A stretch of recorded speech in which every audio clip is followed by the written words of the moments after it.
Komandan Armada Kapal Induk Angkatan Laut Amerika Serikat di Laut Merah mengungkap kehebatan drone kapal milik Yaman.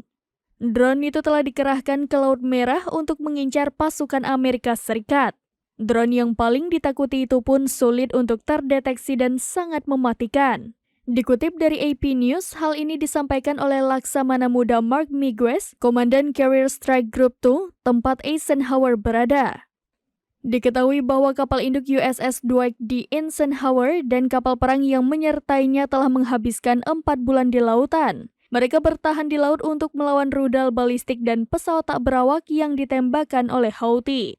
Miguez mengatakan bahwa drone milik Houthi lebih dari sekedar ancaman. Hal itu dikarenakan drone ini sulit terdeteksi dan pasukan Amerika Serikat pun tak memiliki banyak informasi sehingga senjata itu bisa sangat mematikan.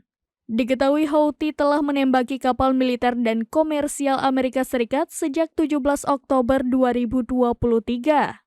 Miguez mengatakan meski telah sering menembak jatuh drone itu, namun ancaman senjata yang bernama USV itu pun masih terus berkembang dan mengkhawatirkan.